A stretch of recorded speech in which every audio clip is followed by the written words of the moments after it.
Hey folks, Studio here. Let's talk about skill. Let's talk about what makes a good player good and a bad player bad. Is it how well they last hit? Kinda, yeah, part of it. Is it how well they dodge skill shots? Is it how much they know about their item builds? How much they know about the enemy's mana costs? Yeah, it's all kind of part of it. There's a lot to skill. And in the end, what is skill in League of Legends? It's how well you play the game.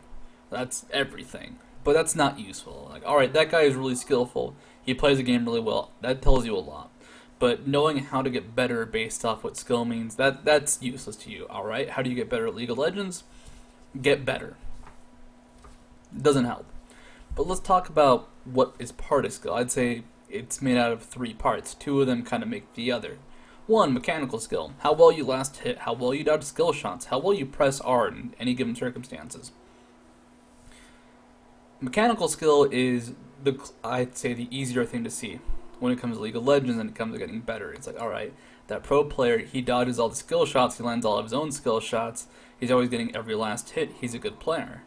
Alright, that's mechanical skill. It's stuff like how well you right click, how well you time things in the back of your head. Just like, alright, 30 seconds till raid spawns, will you remember it? Yeah, if you do, that's good mechanical skill. It's how you act in the heat of the moment. Just kind of the stuff that you won't think about actively. Just the right clicking and just memorizations and or timings and just heat of the moment type stuff. What goes along with mechanical skill? Knowledge. Now, knowledge can be stuff like knowing the enemy team's mana cost. It can be stuff like knowing item builds. But it kind of works together with mechanical skill. If you know a lot about the game, you can make good decisions. And decision making isn't really its own thing.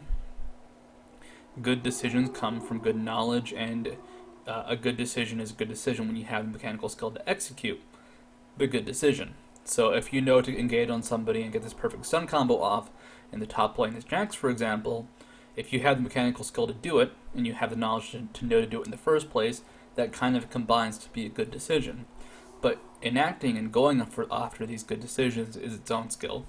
It's also stuff like, alright, my ally's making a really dumb decision. What do I do in response? Do I help them, or do I just back off? If you know when to back off, when to help, that's its own form of decision making. But still, the foundation is going to be mechanical skill, knowledge, and then decision making kind of combined, but still a part of it, still its own skill.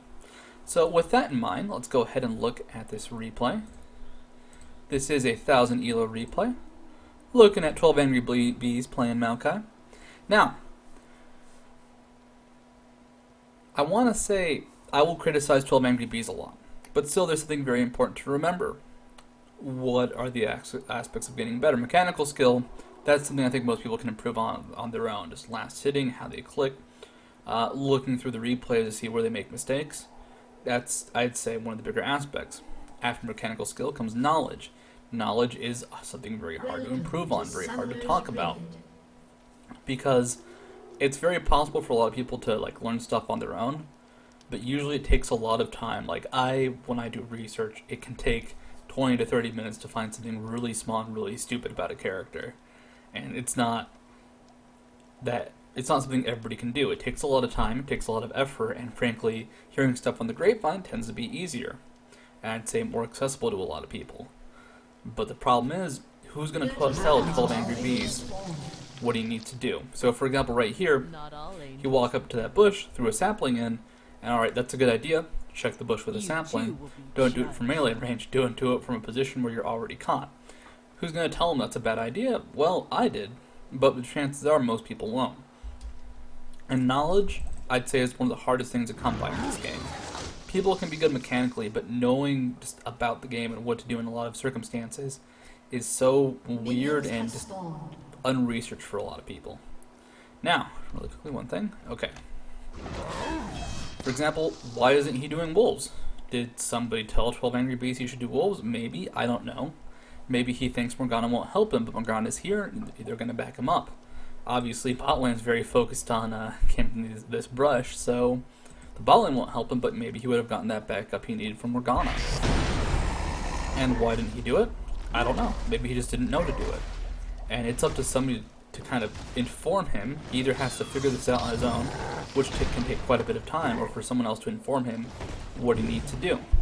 So if you see someone in your solo queue games, in the games you're playing, and they just don't know what they're doing, if they'll take it, if they'll take the info, help them out. Tell them. If you see a jungler and they don't start at wolves, tell them you should probably start at wolves for the future. Maybe you'll get him in a game on your team, and you can be like, yo, start at wolves this time, and you'll get more experience and you'll have a better jungle. I mean, right here, 12 Angry Bees, it's 2 minutes 30 seconds, and he's reliance. He's a bit farther behind compared to most higher elo junglers. And it isn't anything he did wrong mechanically. Not really. It's just he didn't know to do it. And really, I just want to reiterate this. People need knowledge, and knowledge is not easy to come by. You play this game a lot, you play this game for months, you play this game for years, and it's very easy to slip into this pattern where you don't learn anything when you play the game. 12 Angry Bees, I'm not saying he didn't learn anything, but maybe he just hasn't had a good chance to figure out how to do wolves first. Someone should tell him, yeah, I'm telling him right now because I'm hoping he's watching this. But when you see someone who has a chance to be helped, if you think they'll take the knowledge, if they're being a huge jerk, if they're being a huge dick, just cursing at you saying, fuck y'all, don't help them. You don't have to. But if you see a chance, share the knowledge, share the skill. But still, do your wolves, 12 Angry Bees. But it's something that, like, I was kind of wondering about when I was doing this replay. Should I just criticize him non-stop? Should I be like, yo, start wolves. When you sapling a bush, don't look up to it. When you're leveling your jungling skills, don't max saplings first. Don't do it. Should I say stuff like that? Yeah, but there's going to be that foundation to what he should do, what he shouldn't do. Now, what you do as a jungler, you gank a lot, whereas you really should, given most support junglers and how strong they are right now. Now, what lane do you gank? Well, top lane, pushed in. Bot lane, it's actually not warded.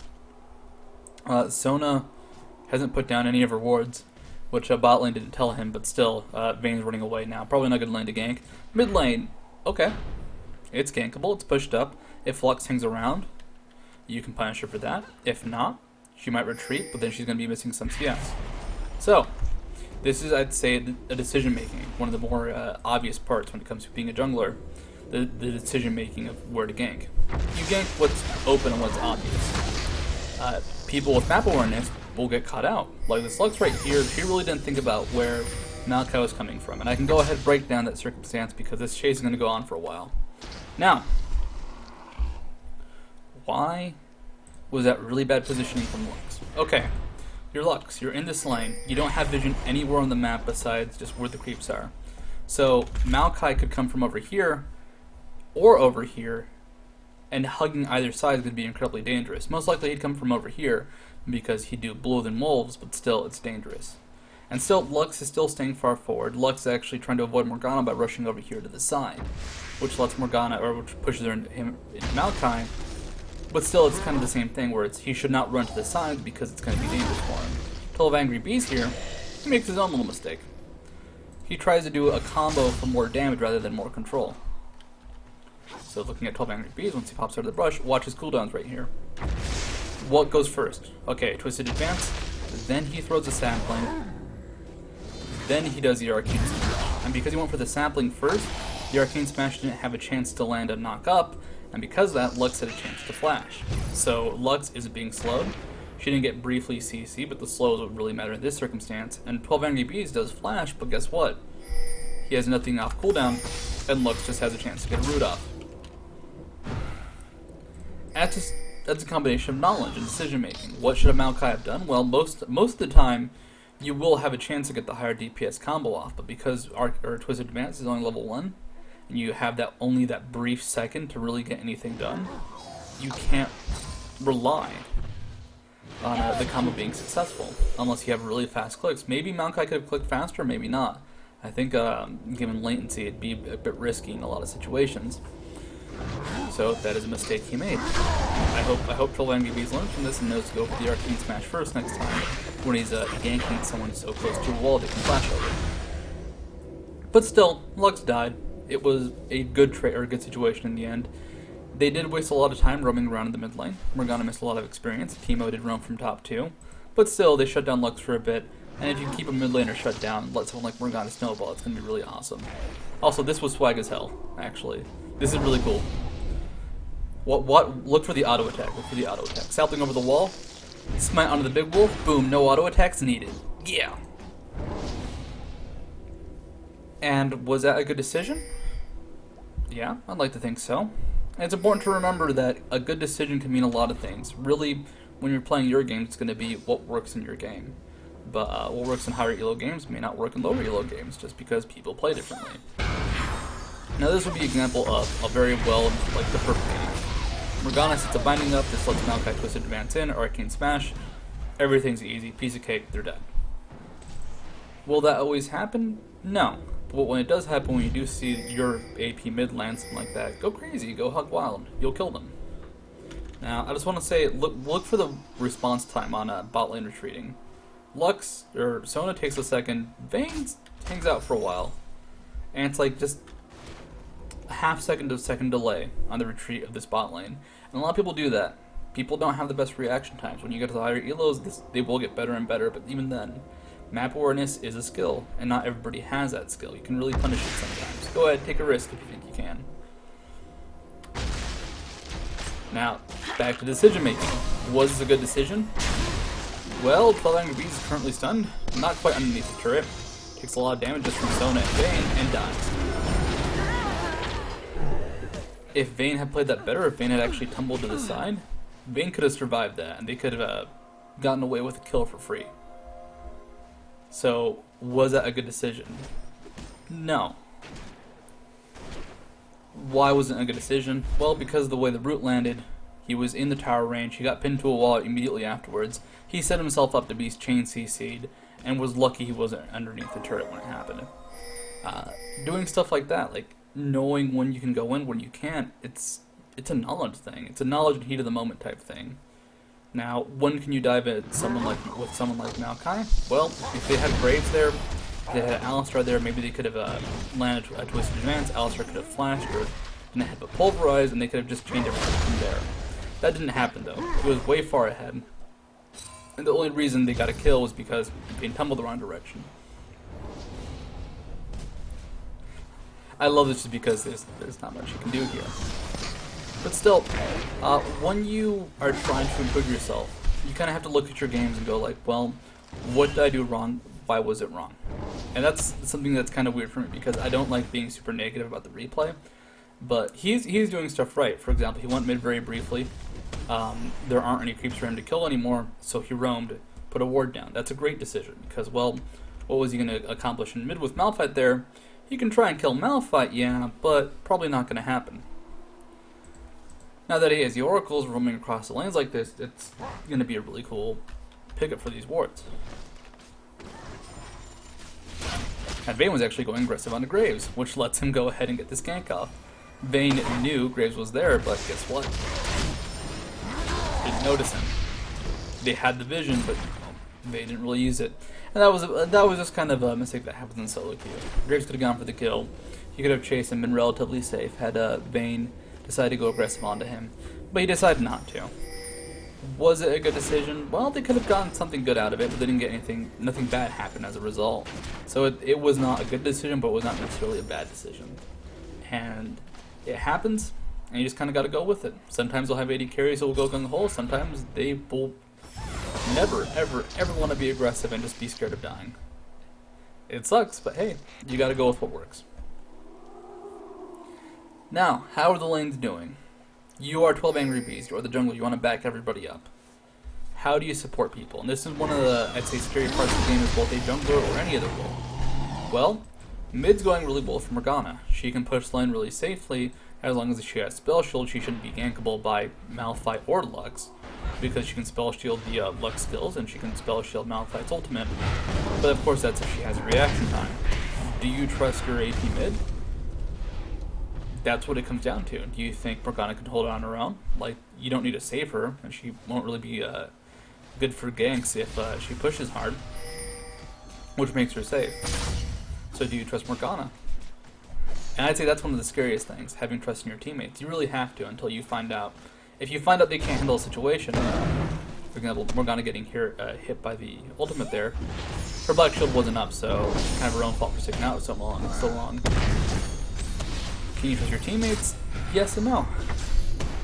Does she make it out? Does she make it out? Does she make it out when Murado attacked? Did you pick her up? So should he camp mid? Maybe, maybe not. And that's kind of the scary thing when it comes to decisions. You don't know what's going to happen. You don't know what's the best option. If Lux is constantly sticking her butt out and you can gank her a lot, alright, go for that mid camp. Go for just all the other lanes. Screw them, go mid. But still, you don't know what's going to happen. Now, knowledge thing. Maokai. The best Maokai skill build for jungling, I believe, is 2 points into sapling. Then you can max out Arcane Smash. And either put points into Twisted Commands for their gank potential, or you probably shouldn't put sapling toss for quicker farming. But still, Arcane Smash is what you max after putting 2 points into sapling toss. Just because the way the math works out, Arcane Smash becomes better for jungling. Because you have it on cooldown longer, and it will deal more damage over time, which jungling is kind of based off of.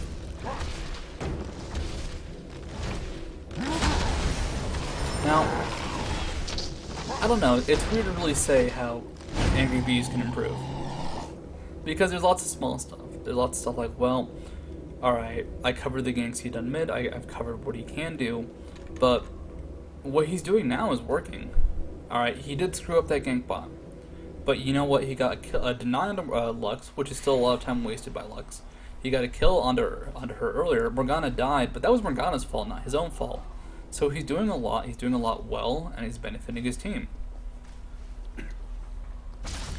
This doesn't happen every game, or else he would be at a higher elo, but still, he's got a solid foundation. What does he really need to improve on? Well, he just kind of has to get better at the knowledge, get better at what he does, given some circumstances. Now, I wish I could be funny and show a chat where everybody's being really grumpy, but chat was not super aggressive this time. But what 12 Angry Bees is doing, a lot of it is just kind of dealing with his elo, dealing with players he's playing against now. And that's something kind of scary, because not every elo is the same. If you're a high elo player, you expect a lot. You expect really aggressive ganks, top ganks, maybe people to react to open circumstances, to good situations. And even then, people don't always do it. What you might see as a great opportunity, someone else might see as just death. And because of that, people will react differently. Solo queue at lower elos is worse in that regard. For example, Graves did not chase down Vayne. Despite Maokai showing up at the bot lane, and it would have been an almost guaranteed kill, that Vayne probably wouldn't have gotten a kill in response for him. Why did Graves do that? Well, he might have not seen Maokai. He might have not been confident in his ability to survive. Was it a good idea? Like I said, it wasn't really a bad idea, but still, there's different priorities. And one of the harder aspects of solo queue is kind of adjusting to that priority. So here, 12 Angry Bees, he's trying to go for these kills, goes for that aggressive flash. What if they don't want to follow up on the bot lane? Alistair has the mana, Graves is low himself. This could be a terrible idea. But still, they follow up. And did they get the kill? Yeah. Manly Alistair flash auto attacks to secure kills. But still, you can kind of see where people come from after the fact, or as a spectator. I just want to say this again. I'm just going to keep doing this every now and then. When you are playing the game, people will have different perspective of what's a good idea and what's a bad idea. You got to respect it. You got to realize at any moment, someone who doesn't believe what you believe can try and make a play happen, try and do something. Because that, well, maybe you get pissed at them, maybe you don't get pissed at them. But it's going to happen, and you have to learn how to deal with it yourself. Okay? Alright. This is kind of my approach to solo queue. At any moment, someone can do something that I think is incredibly stupid. And I have to adjust, and I have to figure out whether it was a good idea or a bad idea to follow through with it after the fact. And in the heat of the moment, I'm probably going to agree with someone. If I see someone, trying to go for an objective, I back them up. Just because I think, well, if I don't back them up and they get caught out, we'll lose stuff in anyways. That may not be the best response, but that's just what I do in most situations. Still, if you're aggressive with your pings, if you're aggressive with your chat, you can get people to do cool stuff. For example, they got that dragon there. They paid up a call on Vayne. They were able to get dragon in response. They could have lost it to Lux being aggressive, but still, they got it. And that was because of ping, that was because of chatting, that was because of people kind of recognizing it was a good idea, and members of 12 Angry Bees team aggressively saying, do it, and do this good idea. sometimes you will have to put your foot down and say, do this, because it works. Some people might agree, people might not agree. But it is your job to try and make every game as good as it possibly can be. With with the reset coming, with Season 2's end, you're going to get into some really bad games. You, the player, are going to get into some god-awful games. And it's going to be your job to adjust as much as possible. Alright, you can try and snowball, you know, maybe pick Singe and kill everybody in the end. But maybe it'll work, maybe it won't work. And in the end, it's really going to come down to you kind of working with your team, controlling the normally negative energy, and trying to make it work. Now, you're Maokai. There's a double kill bot lane. Holy crap, that's bad. That's Vayne getting double kills. What do you do in response? I'd say just go for what's available. You can't kill bot lane because there's no one to kill there anymore. Go mid lane! Hey! I actually love that. As Morgana goes in, Maokai is just like, nope. And that's just kind of that priority thing I was talking about with people making different decisions. Now, if you're Maokai, I believe Luca plays... Yeah. Oh crap, I went forward. Okay. That is not what happened. There you go. If you're Maokai, like I said, sometimes you have to rely on your teammates. You have to assume they'll do what's relatively okay. Maybe not what's best. Like right there, what was Morgana's mistake? She did not try to wait for Maokai to land a root first. So because of that, her own root missed and they couldn't lock down Lux for a few seconds. She got her flash off and could just walk away. But if you're Maokai, you're going to have to rely on your teammates to do stuff. And I'd say one of the most unfortunate things is when you lose confidence in your teammates' ability to do stuff like land skill shots. Because if that happens, guess what? They'll lose a lot of their power, they'll lose a lot of their initiation, and you yourself will get very demotivated. Which you really want to avoid happening. If you let yourself get demotivated, guess what? You're not going to do well. Bees, what he's doing right now, he's taking blue buff for himself. Should he be taking it for himself? Maybe. Lux can push roulette relatively well. If Morgana had her own blue buff, she could toss out bindings like crazy and just try to catch her off at any given time. So there'd be a clear advantage to Lux, but still, you know, maybe he didn't know to do it. How many people know to give blue buff to their jungler? How many not junglers, to the mid laner? How many mid laners know to get blue buff themselves? A lot don't. It's actually very impressive. Now, I like how 12 Angry Bees plays. What is his objective? Well, go for what's available. Who's available here? Lux. You can kill Lux. Do really well. Just keep camping her. They're not getting kills because 12 Angry Bees is leaving relatively early, and Gara so far hasn't had both cooldowns in a while. But still, they're setting up lots of chances for Lux to be sent back to base. A lot of CS being missed, and Morgana just kind of getting control of the lane. Now, this is kind of the decision thing I was talking about right there. Was that a good trade? Was that a good exchange? Morgana did get a kill. Malphite did get a kill too. Was it a good situation? No, because he died and gave oracles. Still a red buff on Malphite, so Malphite's just being super aggressive because he can be. But still, it was a bad trade. Does he know this? Maybe, maybe not. But when you die, you have to evaluate yourself. Was it good or not? Was it a good trade? The obvious stuff is going to be when you have stuff like oracles, for example. If you don't pick up a kill and you have oracles yourself, well, probably not a good trade. It's worse where you don't get anything in response. It's just like, well, I gave up a kill, which is about 300 gold, and then gave up an extra 400 gold out of my own pocket. Which really sucks, by the way. But he died. What do you do when you die? You move forward. In this case, he moves down to bottom. Because Sona just died, Vayne's low on HP. He really didn't do much because he went there to back up. And that's kind of I'd say, a good way to look at it. Like, what was he looking at when he left base? The first thing he does is head bottom. Why does he head bottom? He sees the enemy team pushed up to the turret. Graves is still alive, but he's back at base. It's just Alistar on his own. And what happens to Alistar? Well, the portal guy uses his ultimate a bit too late. He gets totally taken down. With Morgana able to just completely annihilate him. But still, that was just kind of a good decision. And why did he make it? He looked at the minimap, looked at his team, and just kind of saw where he went to help them. If you try and work together with your team, generally, you'll do really well. Like, I'm being really positive about this. Sometimes your team is totally worthless. Sometimes your team just can't do anything. And I had to be like that, but people will play high, people will play drunk, people will play on stream for gimmicks. And because of that, they lose a lot of their umph and a lot of their possible ways to win games. But sometimes, and I'd say most of the time, your team's really this tool that you need to use. Back up your team when they need help, when when you need help yourself, hopefully your team shows up too. And like I said, you can get a lot done. It's weird to be so positive and negative at the same time, because like I said, you can get teams that are just totally worthless. Maybe they're not very good, maybe like they could just be having an off day, just not able to really secure anything. They could have bought their accounts. A lot can go wrong when it comes to other people, but you gotta have the confidence. The rule I go with is I give them 2 shots. One shot if it's like they're being verbal in chat. If people can't do well for after 2 attempts, like they're clearly off their game, then I'm gonna be a little less confident. I'm not gonna try and use them to set up plays.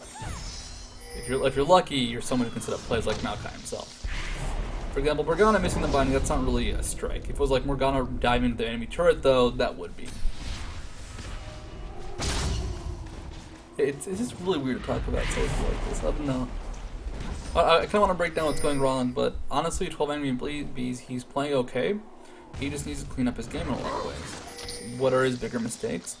Well, some of his drives have been a bit too aggressive. Sometimes he goes and chases in situations he shouldn't be. He's been camping mid a lot. He hasn't really gone top, but top hasn't been pushable because Teemo's pressuring too hard. Bot did have gank opportunities, but I don't gank bot lane. He should gank bot lane, that'd be stronger. That, for example, was a great reaction. He sees Maokai go in, he immediately goes in after him. Like, alright, the fight started, I need to back up more on ground, make sure Wukong doesn't just go in for free, set down the ultimate, we will stop the damage, we will be in a good situation. That is good reaction. That is awesome, by the way. That, by the way, is actually, a lot is said in that couple, like that 2-second time span. And this is kind of like the confidence thing, so actually, just go back 2 more seconds. Go to 144, 1844. Okay. So he knew to go for the root. He knows that locking her down, getting the root off, that would secure a kill. She flashes it over the wall. See what he does in reaction. He lands the root, and then he backs off. He's like, he gets scared because he realizes he could be in danger. Then he realized, okay, I should turn around. That is decision making. He was not confident in where the enemy team was. He did not have the map awareness, which is kind of mechanical skill, kind of knowledge, to confidently keep chasing down Lux, despite the fact that it was awesome.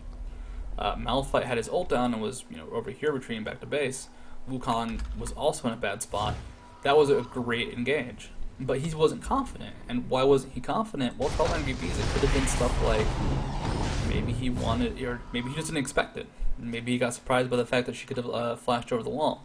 It could have also been on the choke of his ultimate. Malphite not having his up can still deal decent DPS. And it's just, that's part knowledge, that's part mechanical skills, and just like holding his emotion in the heat of battle, which a lot of people can have trouble with. A lot of pros have trouble with that, actually. Going on tilt is not uncommon in League of Legends. Some players are actually really bad about it. I won't say who, but you can guess when you're at the live events and they show player cams. It's facial expressions say a lot. So what is he doing? Is it a good idea? This one, yeah. It's a 3v2. Vayne is always scary to gank against, but she doesn't have Infinity Edge yet, so she's still very, very vulnerable. Go for those kills, go crazy.